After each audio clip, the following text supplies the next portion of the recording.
Beatrice Vance was 80 years old when her son Christopher decided she was no longer a person, but an estate waiting to be liquidated. It happened on a humid, heavy Thursday afternoon in late June. The air conditioning in her small cottage in Savannah, Georgia, was humming its low, expensive song. Christopher sat across from her at the formica-topped kitchen table, his fingers lightly gripping a sterling silver spoon, one of the few pieces left from Beatrice's mother's dowry. He stirred his black coffee with a slow, hypnotic rhythm, the metal clinking softly against the white porcelain. "From next month onward, Mom," he said, his voice carrying the smooth, practiced cadence of a mid-level wealth management consultant. "We're setting up the direct deposit for your Social Security and the corporate pension. It'll route straight into my primary checking account. I spoke with the bank yesterday. It's all ready to go." He spoke as if he were discussing the municipal zoning laws or the probability of rain over the weekend. He did not look at her. He looked at the dark swirl of his coffee. Beatrice did not flinch. At 80, her skin had the fragile transparency of parchment paper, and her knuckles were swollen with the dull, aching arthritis that came with decades of typing medical dictations. But beneath the frail exterior lay a mind that had spent 40 years organizing the chaotic records of a busy municipal hospital. She knew how accounts worked. She knew what direct deposit meant. "For your own peace of mind, of course," Christopher added, finally looking up. His smile was a corporate development, teeth too white, lips stretched into an expression of benign authority. "At 80, Mom, managing the physical checks, logging into the portal, tracking the Medicare deductions, it's a lot of cognitive load." "You shouldn't have to worry about overdraft fees or the mail carrier misdelivering the state check." Beatrice stared at him. She looked at the sharp line of his jaw, the expensive linen shirt he wore, the subtle gleam of his Apple Watch. She searched his face for the boy she had raised alone in a cramped two-bedroom apartment in Boston after her husband, a man named Thomas, walked out to find his artistic core in California and never sent a single child support check. She looked for the toddler who used to press his feverish forehead against her collarbone while she worked night shifts as a data entry clerk. She found nothing. There was only Christopher Vance, Vice President of Regional Acquisitions, a man who viewed his aging mother as a depreciating asset requiring a strategic takeover. "I see," Beatrice said. Her voice was thin, but it didn't tremble. She took a slow breath of the conditioned air. "And what about my monthly expenses, Christopher? My groceries from Kroger. My prescription copays for the beta blockers. You'll have a debit card linked to a sub-account," he said smoothly, already sliding a manila folder across the table. "I'll monitor it. I'll keep a cap on it, say $300 a month. That's more than enough for a single woman your age. It keeps you safe from those Medicare scams and phishing robocalls. It's for the best, Mum. For your own good." The eternal anthem of the benevolent captor. Beatrice looked down at the manila folder. She saw the logos of a major national bank. She saw the sticky notes pointing to the signature lines.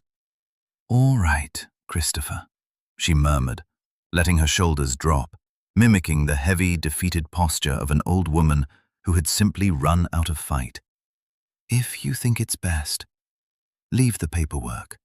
I'll sign it before you come by tomorrow." Christopher's smile widened, the mechanical, triumphant stretch of a negotiator who had secured an easy concession from a weak opponent. He stood up, adjusted his cuffs, and leaned down to press a dry, brief kiss onto her silver hair. It was a gesture of receipt, not love. "Smart choice, Mum. I knew you'd understand. See you tomorrow. Vanessa and I will be here by 6. Make sure the pot roast is in early." He left.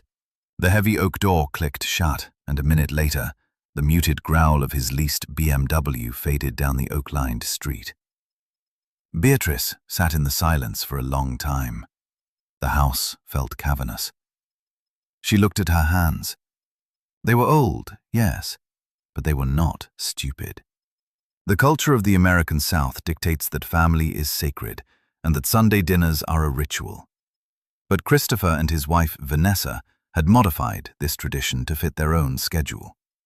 For 4 years, ever since Beatrice had used her life savings to buy this small, unassuming cottage in Savannah to be closer to them, they had arrived every Friday evening at 6 o'clock. They came for the free culinary labor.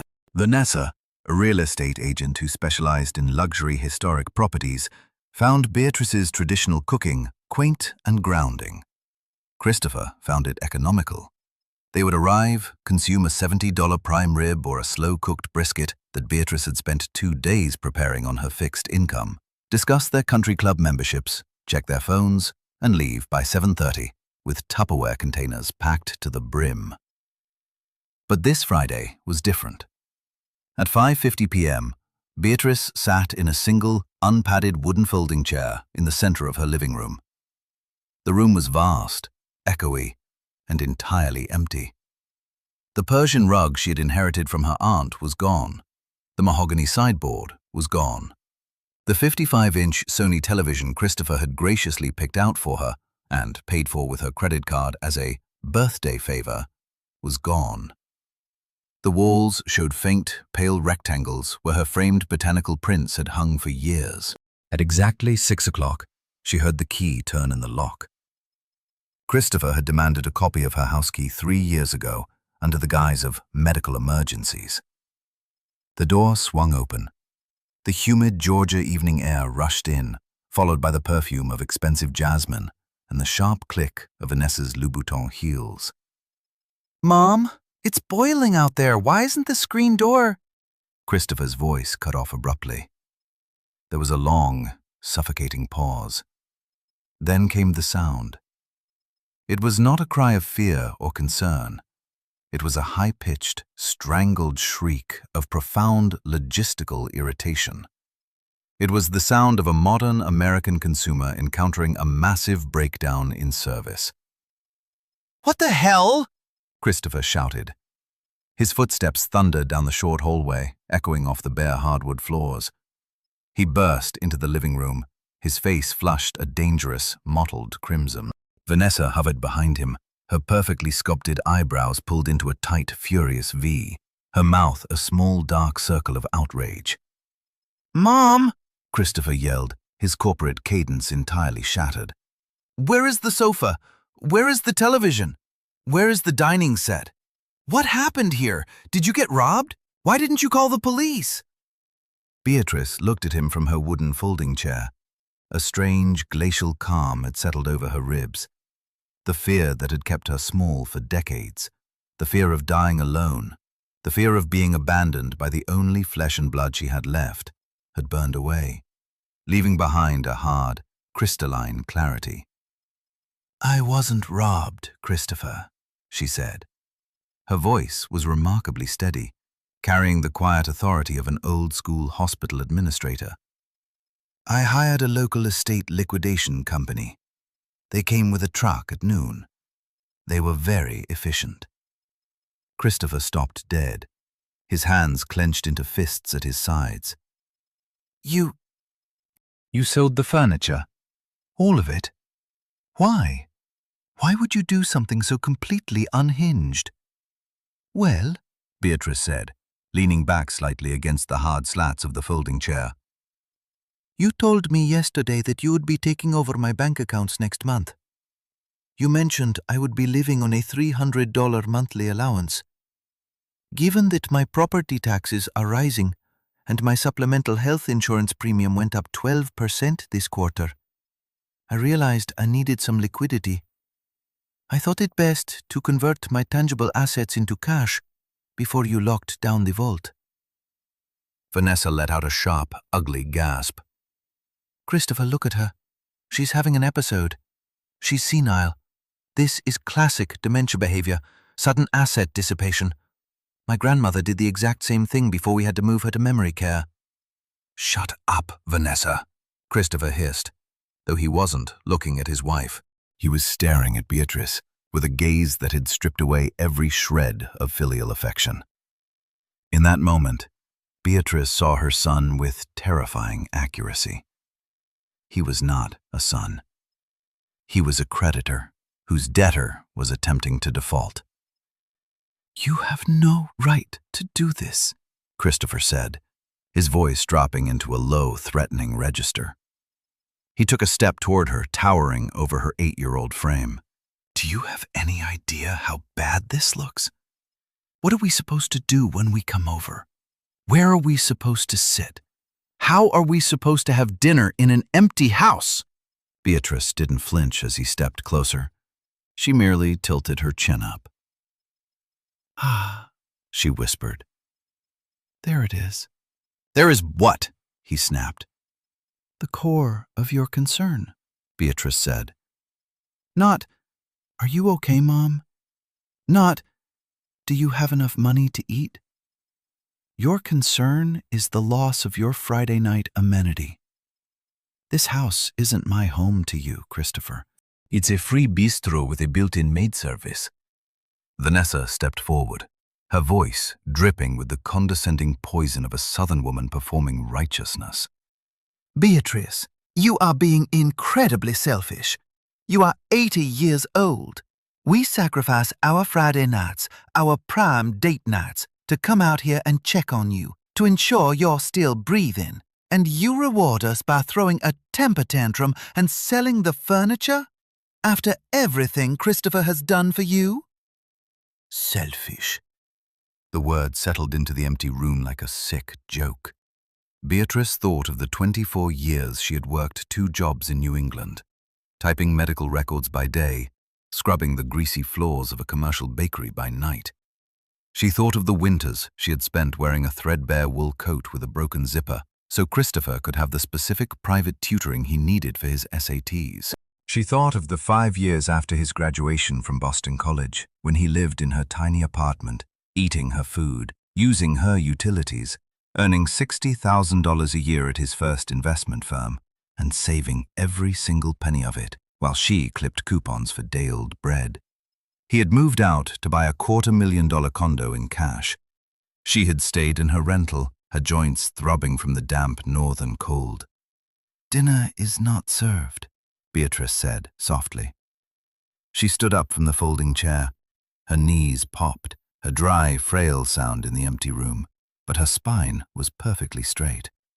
"And it will not be served again. If you are hungry, there is an Outback Steakhouse near the highway. I suggest you use it." Christopher stared at her, his eyes burning with a cold, calculated malice. He realized, with the quick intellect of a financial predator, that the soft, pliable mother he had managed for 80 years had vanished. "You should be very careful, Beatrice," he said, dropping the title of Mom entirely. It was a calculated, legal warning. An 80-year-old woman living alone in an empty house with no family nearby. It takes one phone call to Adult Protective Services, one report from a concerned son about self-neglect and cognitive decline, and the state takes over. They'll put you in a county facility, Beatrice. They'll sell this house to pay for the bed.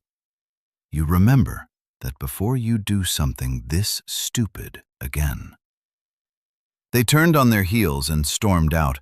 The front door slammed so hard that the old window panes in the kitchen rattled within their lead weights. Beatrice stood alone in the center of the bare room.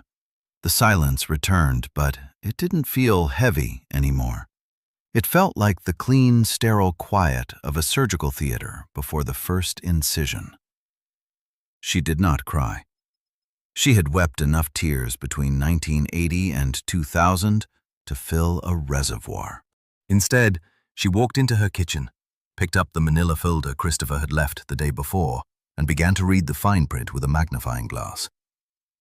The next morning, Friday's heat gave way to a gray, rainy Saturday. Beatrice did not wait. She possessed an old, heavy-duty Buick LeSabre, a vehicle she maintained with the religious precision of her generation. She drove downtown to the main branch of Coastal Heritage Bank, where she had kept her accounts since moving to Georgia. She sat across from a young personal banker named Sarah, whose name tag featured a small American flag pin.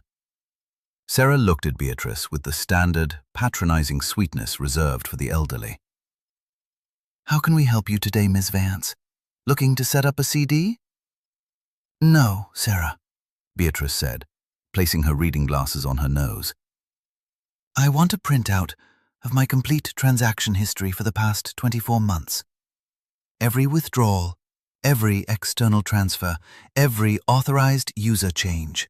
"And I want the digital signatures and IP addresses associated with any online banking modifications." The girl's sweet expression wavered. She looked at Beatrice's sharp, steady blue eyes and realized she was not dealing with a grandmother who needed help finding the deposit slips. The printer behind the desk began its rhythmic, heavy thumping. When the stack of paper was placed before her, Beatrice pulled out a yellow highlighter from her purse. She spent 2 hours in the lobby cubicle, her finger tracing the columns of numbers. She found the first wound on page 4. 14 months ago, while she was hospitalized for 10 days at St. Joseph's with a severe bout of pleurisy, a new authorized user had been added to a secondary savings account via the online portal. The IP address matched Christopher's residential network in the Landings, an exclusive gated community down the river. 2 weeks after she was discharged, a transfer of $8,500 had moved from her savings into an account titled Vance Development, LLC. Beatrice remembered that month vividly. Christopher had come to her bedside, bringing her a low-sodium chicken broth from a deli. He had held her hand and told her not to worry about the hospital bills, that he was handling the administrative side because the stress would damage her heart. She turned the pages. It got worse. A credit card, a Visa signature card with a $15,000 limit, had been opened in her name 18 months ago. The billing address had been routed to a P.O. box in downtown Savannah. Beatrice had never owned a Visa signature card. She used a single low-limit MasterCard from her credit union for groceries and gas. The statement of purchases for the fraudulent Visa was a catalog of Christopher and Vanessa's lifestyle. $3,200 at a high-end appliance gallery. The exact month Vanessa had remodeled her outdoor kitchen. $1,400 at a boutique nursery for mature Japanese maples. 12 consecutive monthly payments of $350 to the Savannah Yacht and Country Club under the line item Junior Member Dining Assessment. He had used her excellent untouched credit score, a score she had protected like a religious relic since the dark days of her divorce, to fund the minor luxuries of his suburban existence. He had done it methodically, knowing she rarely checked her credit reports, knowing she trusted him implicitly whenever he said, "Sign here, Mom, it's just the annual tax verification." The final blow was a home equity line of credit, HELOC, application, pre-filled and sitting in the bottom of the folder Christopher had left on her kitchen table. He hadn't just wanted her pension. He was preparing to borrow against the equity of her cottage to finance his next corporate venture. If she had signed that paperwork on Thursday, he would have had full power of attorney. He could have drained the house dry, defaulted on the payments, and left her homeless by her 81st birthday. Beatrice closed the folder. The bile rose in her throat, hot and sour, but she forced it down.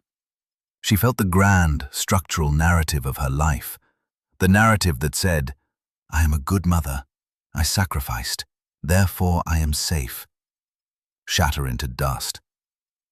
She left the bank and drove straight to a small brick office building on Abercorn Street.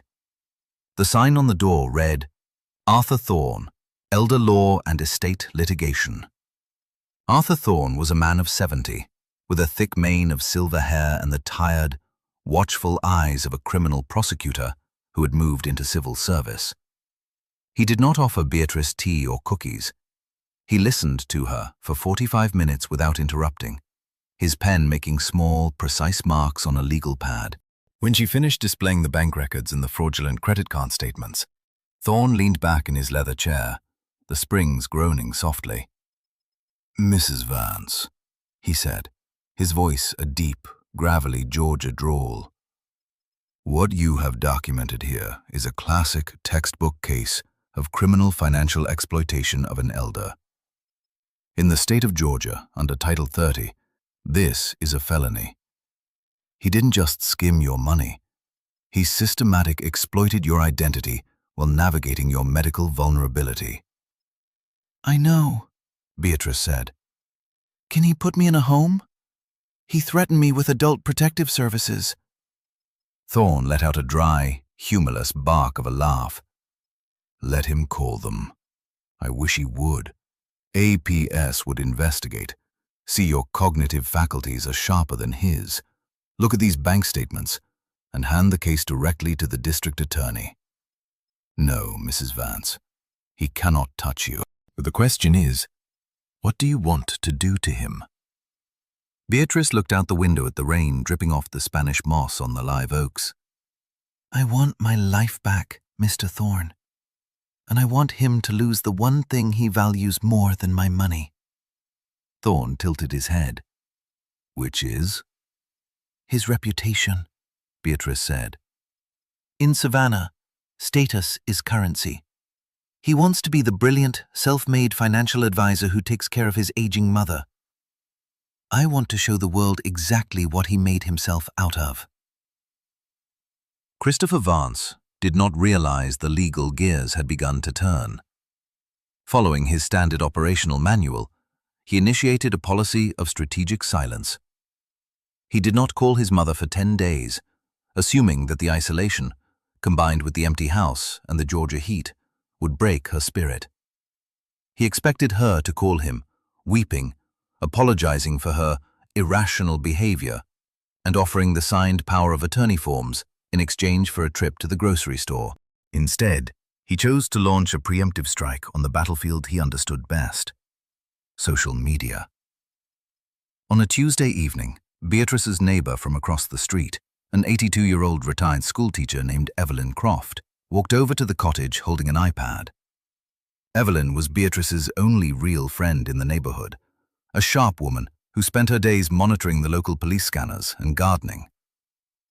Beatrice, honey, Evelyn said, walking into the empty living room and sitting on the second folding chair Beatrice had purchased. You need to see what that boy of yours is putting out into the world. My granddaughter showed me this morning. Beatrice took the iPad.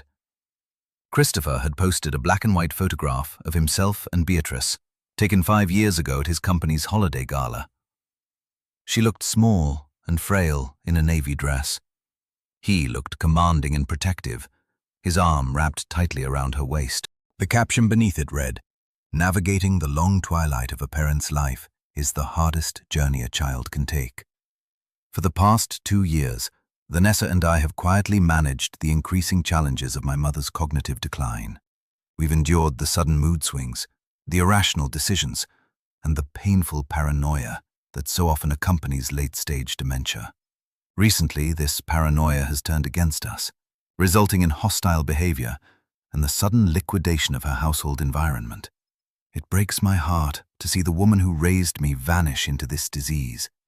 For her own safety and our mental health, we are stepping back and allowing professionals to intervene. Please keep our family in your prayers during this dark season." The comments below the post were a torrent of suburban sympathy. You are such a good son, Christopher. Stay strong. Vanessa, you are a saint for dealing with this. It takes a village. So heartbreaking when they turn on the ones who love them most.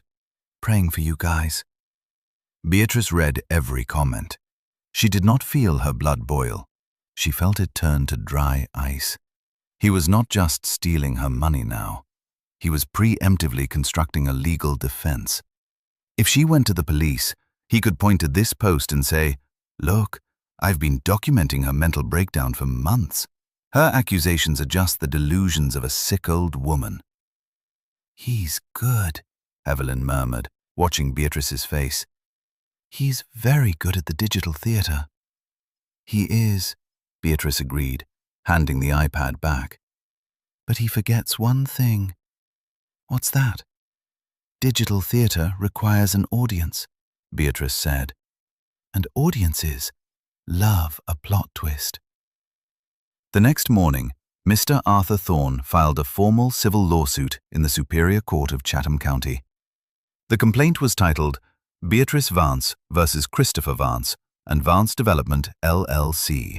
In the United States, civil court filings are matters of public record. But Thorne did not simply file it and wait for the sheriff to serve the papers.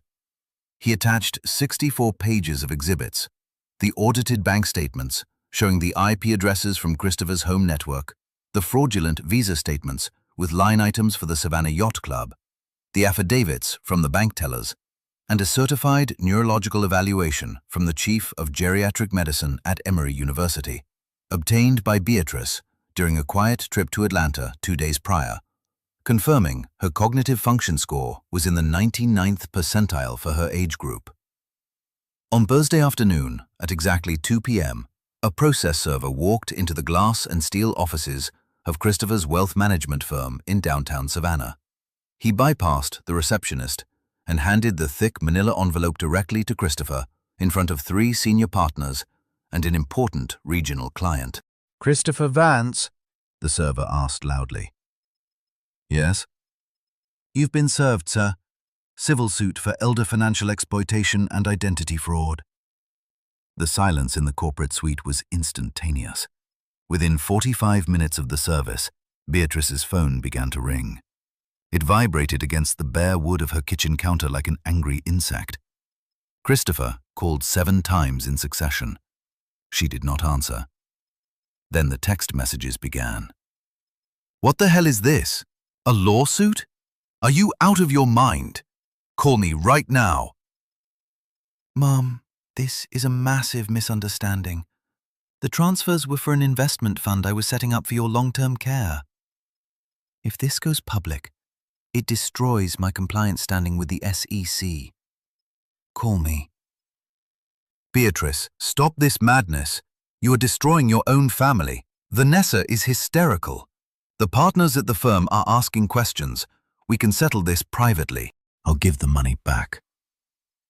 At 5 p.m., Beatrice finally sent a single text response, drafted under the supervision of Arthur Thorne. Any further communication must go through Mr. Thorne's office. I will see you in court, Christopher. But Christopher did not have the discipline for a legal process. He was a man who had spent his life managing people through charm and intimidation.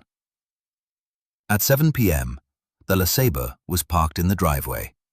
Beatrice sat in her kitchen, a cup of chamomile tea between her hands.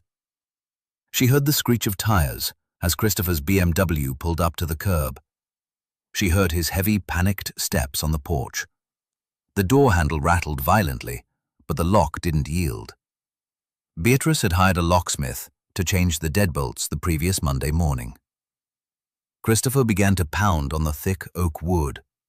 "Beatrice, open the door!" he roared. His voice was cracked with desperation. "Open this door right now!" Beatrice did not move from her chair. She looked through the window. Across the street, Evelyn Croft was standing on her porch, her phone raised, recording the entire incident in high-definition video.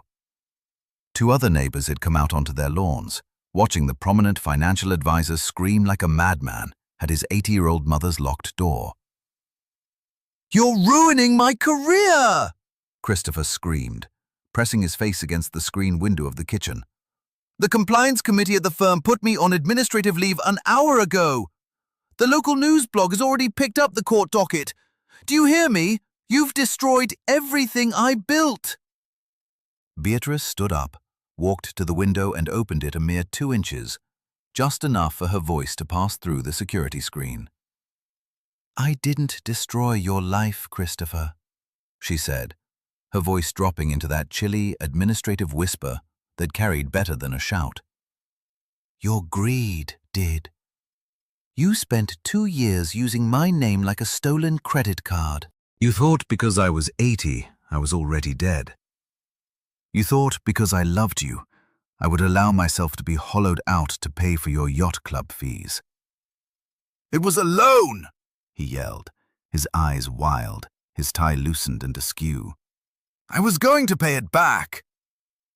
You don't take a loan from a mother who has to buy day-old bread to afford your childhood, Beatrice said. Go away, Christopher. The police have already been notified that a civil defendant is attempting to intimidate a plaintiff on her property. If you're still here in 5 minutes, they'll arrest you for trespassing. He looked around the neighborhood. He saw Evelyn Croft's phone pointed at him. He saw the modern American landscape of suburban surveillance turning against him. He realized his script, the story of the devoted son dealing with a tragic, senile mother, had completely collapsed. The court documents were public. The itemized list of his thefts was being shared via local community Facebook groups. He was no longer the savior. He was the monster. He dropped his arms, turned around, and walked slowly back to his car. His shoulders slumped in the exact posture of defeat he had tried to force upon his mother the Thursday before. The settlement negotiations took less than 3 weeks. Christopher's defense attorneys, upon reviewing Arthur Thorne's evidence, informed their client that a trial would be a slaughter. If the civil case proceeded, the judge would likely refer the evidence to the state prosecutor for criminal elder abuse charges, which carried a mandatory minimum sentence in Georgia. The final agreement was absolute and unyielding. 1. Christopher Vance and Vance Development LLC would pay Beatrice Vance the sum of $22,500 for the unauthorized transfers and credit card balances. 2. An additional $15,000 was awarded for damages and emotional distress. 3. Christopher would cover 100% of Arthur Thorne's legal fees. 4. The clause of public retraction. This was the condition Beatrice insisted upon, the one Christopher fought until his lawyers threatened to abandon him. He was required to post a legally drafted statement on his public social media channels, pinned to the top of his profile for 90 days, admitting to the unauthorized access of his mother's funds and retracting all statements regarding her cognitive decline. The post appeared on a Tuesday morning. It was sterile, dry, and clearly written by a corporate attorney. But the words were undeniable. I legally retract all previous statements regarding the mental health of my mother, Beatrice Vance. I acknowledge that her cognitive functions are completely unimpaired. I further acknowledge that I engaged in unauthorized financial transactions regarding her accounts. A full civil settlement has been reached. The digital world Christopher had built exploded in a cloud of gossip and professional ruin. Within a month, his name was removed from the door of the wealth management firm. Vanessa's real estate listings vanished from the luxury historic registry as clients quietly moved their properties to agents whose families weren't featured in the local legal blogs. Beatrice did not stay to watch the ashes burn. With the settlement money and the proceeds from the quick sale of her Savannah cottage, she packed her remaining clothes, her sewing machine, and her mother's silver spoon into the back of the Buick LeSabre. She drove 3 hours north, past the state line, into South Carolina, until she reached a small marsh-side community called Edisto Island. She bought a tiny, weathered cottage with a screened-in porch that looked out over the tidal creeks. The air here was different, thick with the smell of salt water, mud, and wild jasmine. It did not have the heavy, manicured pretense of Savannah. It felt old, resilient, and clean. It was now August 2026. Beatrice sat on her porch, her 80-year-old fingers holding a cup of hot coffee. Her joints still ached on rainy days, but the internal trembling that had lived in her chest for 40 years was gone. Her phone rang. It was an unknown number from Savannah. She answered it. "Mom?" The voice was small, hollow, entirely stripped of the corporate confidence it had carried in June. Christopher sounded like a ghost speaking through a bad connection. "I'm living in an apartment near the interstate," he said. His voice caught, a dry, choked sound that might have been a sob. "Vanessa filed for divorce last week. The firm... I'm doing independent consulting now. but nobody will take my calls. I just wanted to ask if we could talk. If we could ever fix this. Beatrice listened to the sound of his breathing. She looked out at the marsh, where a blue heron was wading through the shallow water, its movements slow, deliberate, and perfectly balanced. "The son I raised, Christopher," she said, her voice as clear and calm as the Atlantic horizon. "The boy who needed those sneakers. The boy I worked the bakery shifts for. He died a long time ago, or perhaps he never existed at all. He was replaced by a financial manager I do not care to know." "Mom, please." "I don't hate you, Christopher," she interrupted softly. "Hatred takes too much energy, and at 80, my energy is an inflation-adjusted currency. I cannot afford to waste it on you. I have closed the door because I prefer the view from this porch." "Will I ever see you again?" he whispered. "No," Beatrice said. "You won't." She ended the call. She didn't block the number. She simply deleted it from her contacts, removing the last digital trace of his presence from her life.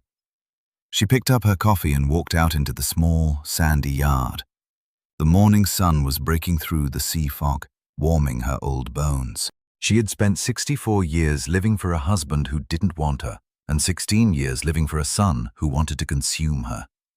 Now, for the very first time in her 80 years, Beatrice Vance walked down to the water's edge, sat in a sturdy wicker chair, and watched the tide come in, entirely her own woman.